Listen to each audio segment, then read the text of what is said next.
Prezadas e prezados, eu comecei agora a gravar um vídeo que talvez seja o vídeo mais difícil que eu já gravei na minha vida, né? Eu peço que você assista com atenção para não ter preconceitos nem a favor nem contra, né? Bom, o vídeo que eu estou gravando agora é sobre Karl Marx. Vamos falar sobre Karl Marx? Eu já adianto que esse vídeo tende a ser longo, porque falar do Marx não é trivial, né? Então vamos lá, gente. Primeiro de tudo, eu li o Marx para poder falar sobre ele. Li um livrinho bem curtinho chamado Manifesto do Partido Comunista. E eu não sou comunista, eu sou social-democrata, mas li por curiosidade, né? Agora, o grande clássico dele, que é o Capital, né? O livro chamado O Capital, Das Kapital, do alemão, né? Esse eu não li, né?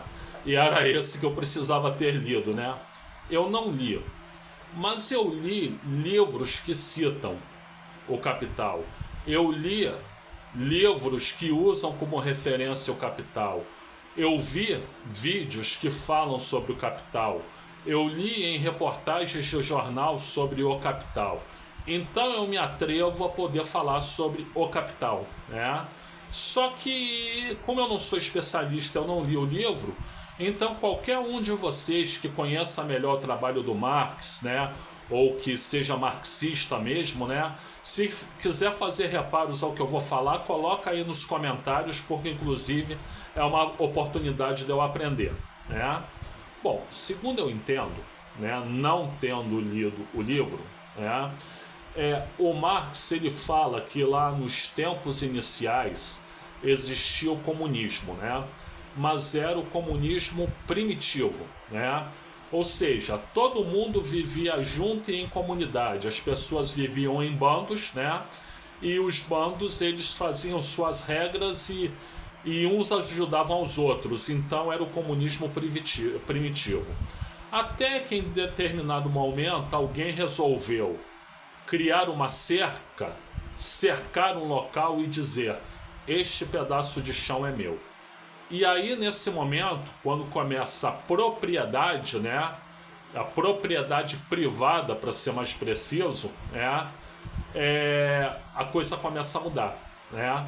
Por quê? Porque aí há uma luta entre quem tem propriedade e quem não tem propriedade, os proprietários e os não proprietários.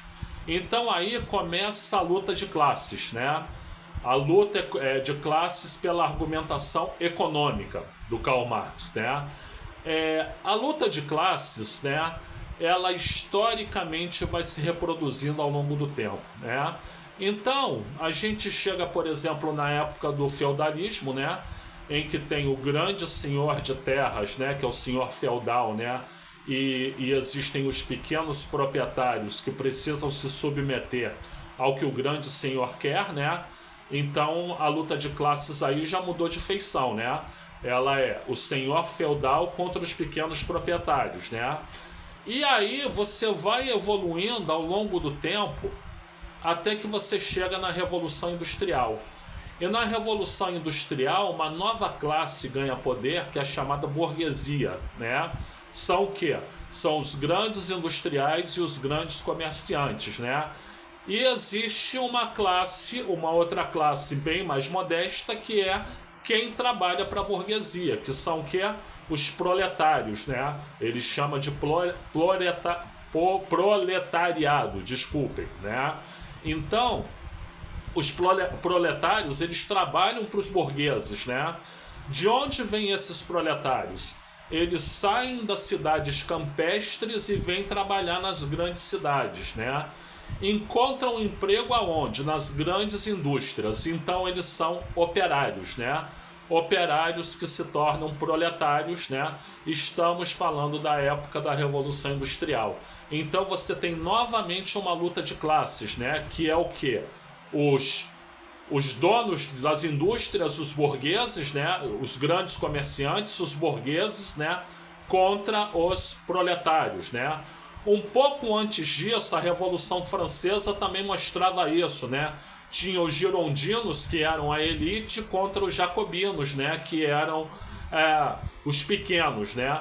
E, inclusive, daí vem o conceito de direita e esquerda, né? Porque os grandes, que eram os girondinos, sentavam no lado direito da Assembleia, enquanto os pequenos, que eram os jacobinos, eles sentavam do lado esquerdo da Assembleia.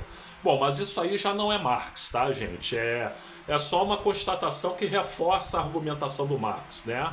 O que ele diz é o seguinte: sempre vai ter uma classe dominante e vai ter uma classe dominada, né? Então a classe dominada, ela obedece aos interesses da classe dominante. É uma classe explorada, é uma classe que tem problemas, é uma classe que merece ter, que tem menos do que merece, não tem menos do que merece para que as elites possam se estabelecer. Então, isso é o que ele chama luta de classes, a classe dominante contra a classe explorada.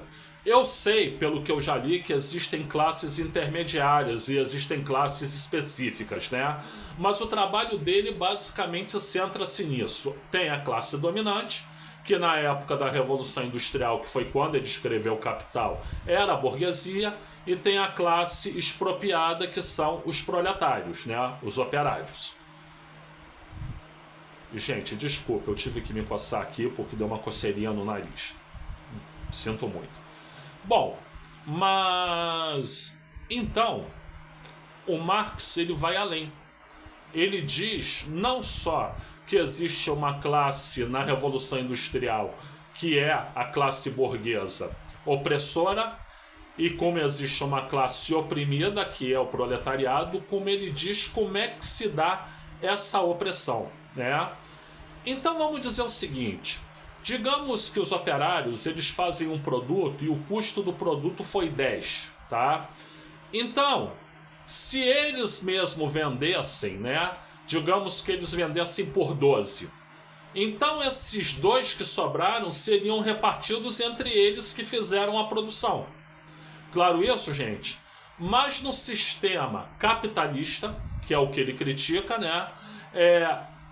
Se os operários fazem por 10 e aí o burguês vai lá e vende por 12, esses 2 que sobraram, né, eles vão para o bolso do capitalista, do burguês, né? Então a isso ele chama de mais-valia. Alguns preferem chamar de mais-valor, né? E aí, na verdade, o burguês está botando a mais-valia do bolso quando a mais-valia deveria ir para quem produziu o trabalho. Então essa é a técnica de dominação, é a técnica de exploração. É você colocar no bolso a mais-valia que deveria ir para o bolso dos trabalhadores, né? E o Marx faz outras críticas, né, ao modelo de produção industrial, por exemplo, a alienação da produção, né? Vamos dar o exemplo de uma cadeira. Uma cadeira, antes da Revolução Industrial, era feita pelo método artesanal. Então o artesão, ele ia lá na floresta buscar madeira, ele serrava a madeira, ele polia a madeira, ele botava no formato a madeira e construía a cadeira inteira. Então ele tinha orgulho de ver o seu trabalho feito do início ao fim, né? Ele diz, o Marx diz, né, que com a Revolução Industrial esse orgulho foi tolhido dele, né? Por quê? Porque ele não participa mais do processo todo. Ele é uma pessoa que está ali em alguma parte do processo, fazendo parte da cadeira, mas não fazendo a cadeira do início ao fim. E ele chama isso de alienação do processo produtivo. Bom, posto isso, gente, o que o Marx propõe? O Marx propõe que a classe que é explorada, ascenda ao poder, faça uma revolução proletária, e aí o proletariado toma o poder, né? E tomando o poder, né, 2 medidas vão ser tomadas, né? A primeira é a extinção da propriedade privada, que criou todo esse problema lá atrás, no início da história, e a segunda é a nacionalização dos meios de produção. Então essa primeira fase da Revolução Proletária, né, ele chama de ditadura do proletariado, né? Mas ao longo do tempo você passa a entender que ditadura do proletariado não é ditadura no sentido que a gente usa, né, de autoritarismo ou não. É dizer que uma classe manda. E qual é a classe que manda? Era a classe que antes era explorada, a classe proletária, né? O que nos remete ao socialismo. Reparem bem, não é o comunismo, é o socialismo, né? Nacionalizar os meios de produção, extinguir a propriedade privada é o socialismo, é a primeira fase, né? O Marx não usa essa palavra, pelo que eu entendi, socialismo, né? Mas é a primeira fase que o Marx propõe para a Revolução Proletária, né? Que ficou conhecida como socialismo. E, evidentemente, algumas sociedades ao longo do mundo adotaram o modelo socialista, né? Como a China, muito embora alguns digam que a China não é socialismo e sim capitalismo de Estado, faz algum sentido, né? Cuba, Coreia do Norte, né? Pretensamente a Venezuela, enfim, né?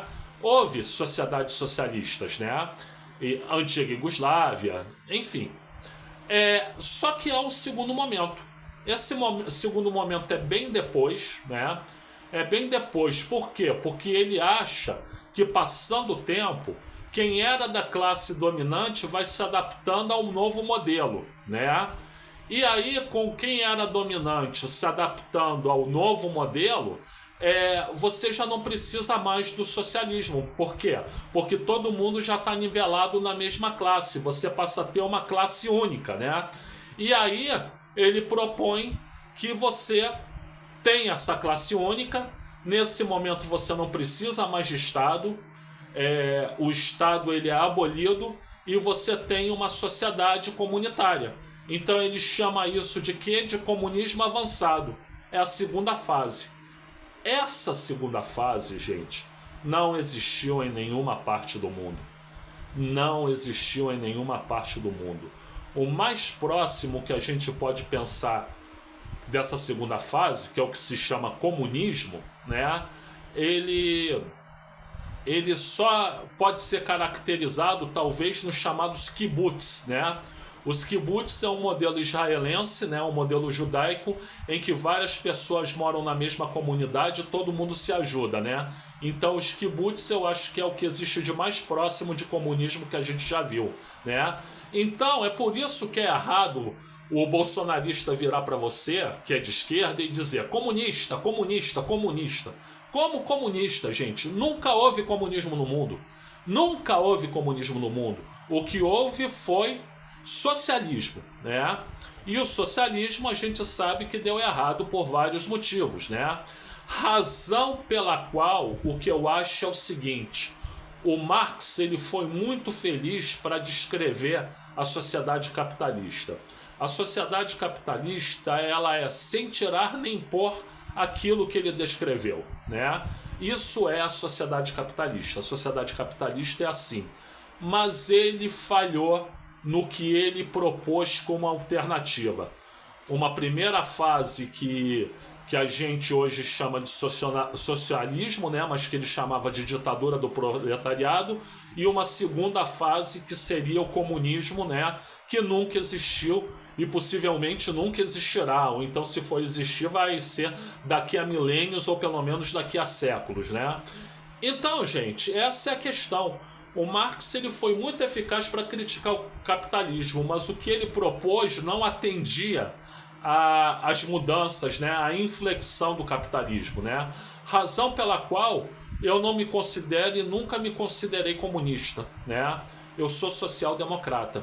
Eu acredito que nesse momento da história da humanidade a gente precisa do capitalismo, a gente não pode prescindir do capitalismo, mas o que a gente tem que pensar é um capitalismo mais igualitário, e para isso precisa ter Estado, né?